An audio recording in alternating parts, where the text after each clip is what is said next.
In few words, can you explain what I am is? I am means that someone exists. When you say I exist, I'm present, I'm here.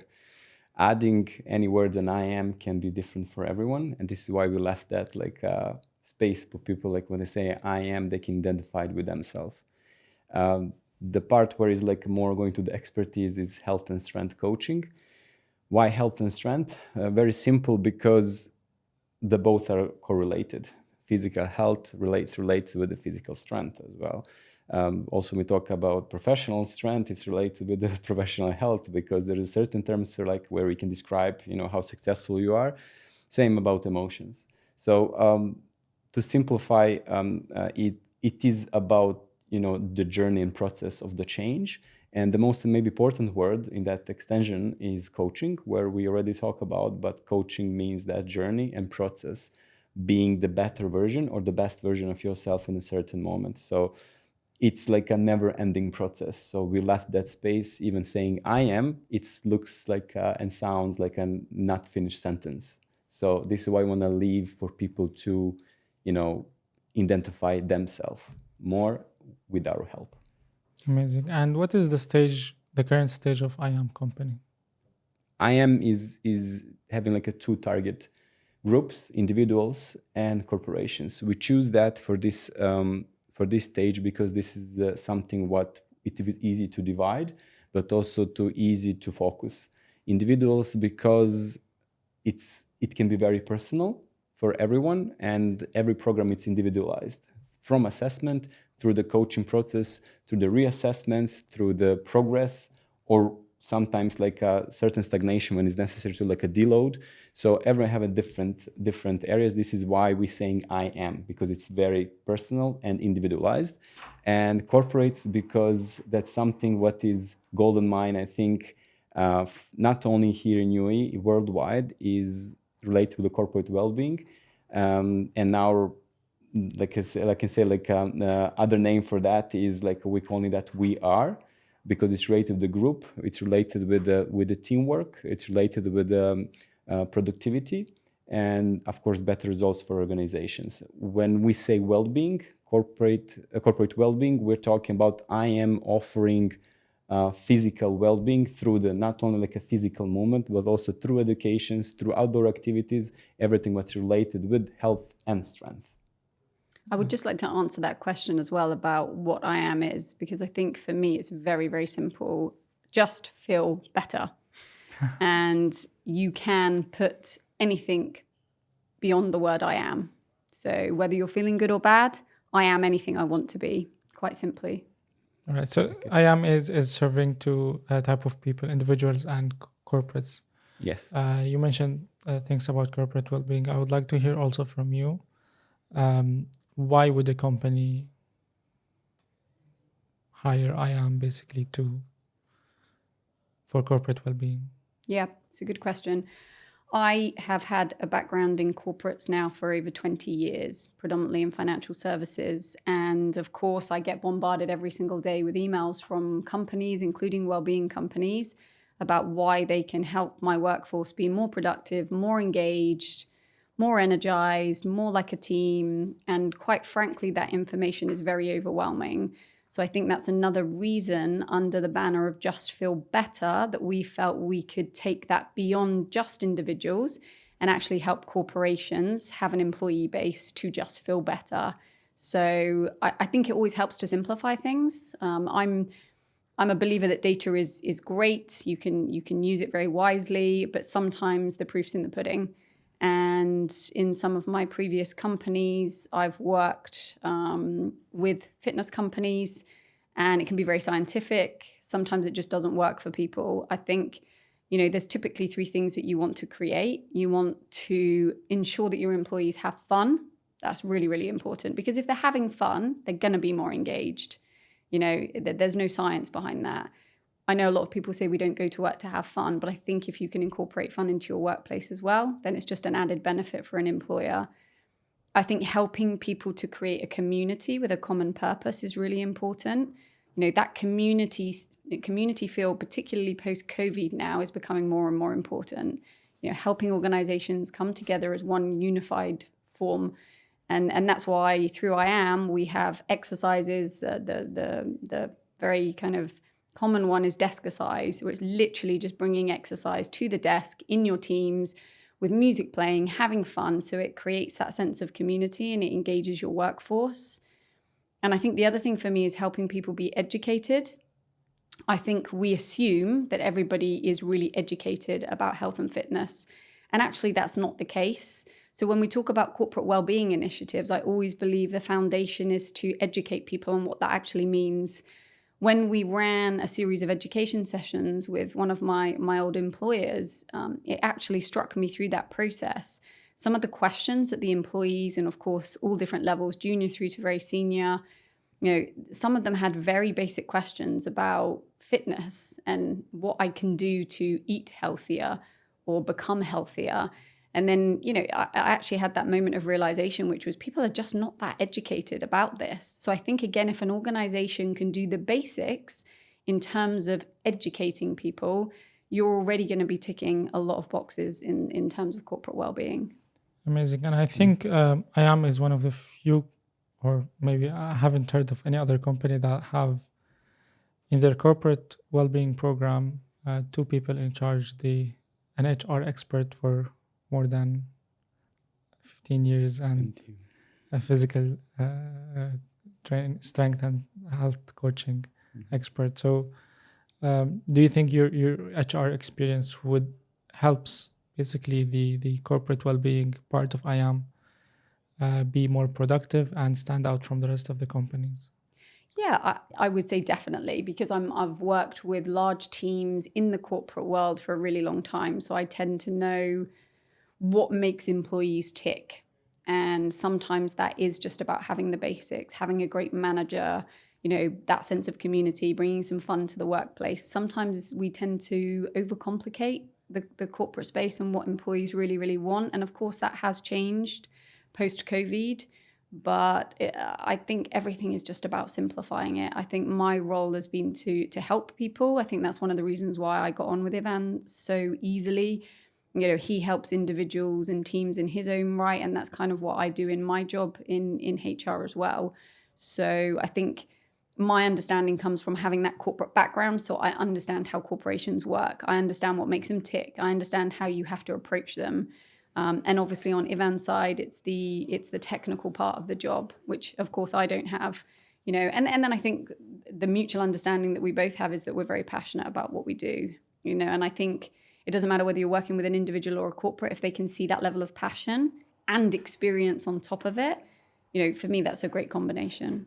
So I want to talk about myths and COVID and online training.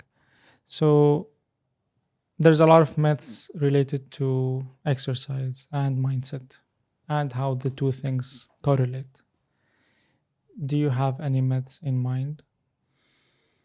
Well, one of the most common myths are related with muscle mass, and especially in women, because one of the biggest fears for women was and is related, I don't want to gain a lot of muscle mass because I will be bulky or I will look like a man or something, which is scientifically not possible. It is, in a way, if you're doing some additional supplements like a doping, like adding additional testosterone, which is in very extreme cases not related with the health, usually can be related with some maybe professional bodybuilding or something what you want to achieve in terms of some competition. Naturally, men are having more muscle mass than women. And that is something what nature already gave us. So if you can put, if it's possible, let's say in theory, to put one average woman and average man to do the same training, same number of repetitions, same lifted weights, same literally completely same breaks in between, same sets and everything, there's no chance that they will have like the same results. So even if they have the same results in theory, which is not possible, that can only benefit because more muscle mass, it's directly related with the health. More muscle mass is directly related with the less fat mass because metabolism of the muscle mass is faster than metabolism of the fat. So this sort of like a myth of more muscle mass is burning the fat, can be sort of true if you translate it through the science, but also it's related with many different things when people want to lose the weight. So like 85% of the fat if people want to lose it's going through the breathing out, through exhalation, through carbon dioxide. And only 15% going through the sweat, urine, and different kind of evaporation processes. So there's so many things which are correlated, but one of the biggest it's definitely related with the muscle mass. I don't want to gain a lot of muscle. I think Karis is one of the best examples. She's able to lift 100 kg and like really extreme weights for 3.5 years, and she looks like fitter than ever. Well, I don't know. You tell me, do I look old? You can make your own judgment. Yeah, and I think for me, the most annoying, actually, exercise myth for me is on the other side of the coin, exercising to be slim, or even worse, you don't need to exercise because you are slim. And I think that's something that I have been hounded with my entire life, even till today, although probably a little bit less because people can see my body transformation a bit now. But it's something that we really need to educate the population on more, because being slim doesn't mean you don't need to exercise. And the amount of times that people have said to me, why are you exercising though? You're slim. You're so lucky. Okay, let's get it out there. Exercising is not about being slim. Exercise might be about losing weight if that's your goal. But I know for me, I was always relatively slim. Yes, some of that's genetic. My mother's, slim build as well. But I wasn't, after I had my children, strong at all. I'd lost all my muscle mass, of course, from carrying children, breastfeeding. So physically, I didn't feel strong. I didn't have the muscle mass that I wanted. I never wanted the crazy fits, abs, body, but I just wanted to be stronger and I wanted to feel more toned. So I think we need to educate people better that there are so many more benefits from exercise other than being slim. So how would someone train with IAM if they are either on holiday or traveling, or God forbid another COVID happened? I would just reflect on the past a little bit. So one of the biggest challenge, I think, not only for myself but also for full fitness industry, was the COVID. That is something what probably is happening one time in 100 years, where everything started to shutting down. So it was a huge fear, I think, for everyone, not only for fitness industry, what will happen next. So to be honest, I was feeling afraid also, okay, what will happen now? So how to shift now to another type of the business, or to so many people leaving the country here as well because they're losing the jobs and everything. In my case, I think I was blessed and realized that I'm surrounded with the people who are, like Karis said, educated, and they're willing to step out and to accept the change.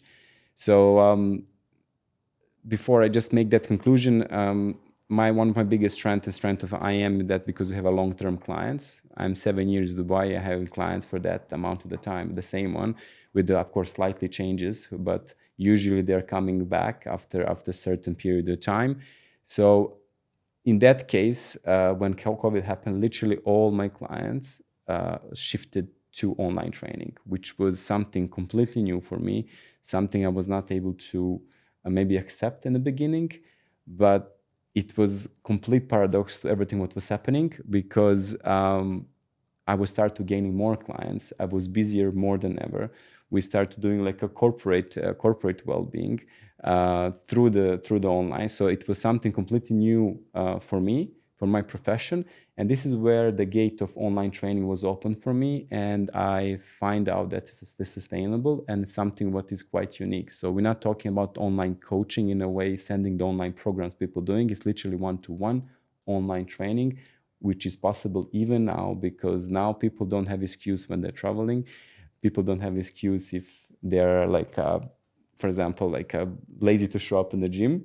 So we can now adjust that to the certain situation much easier. So I think this was lesson for me professionally from COVID, that everything is possible if you want and if you are educating and having the right people around. Amazing. I think for me, so there's two parts to that question, which are, should you exercise while you're on holiday?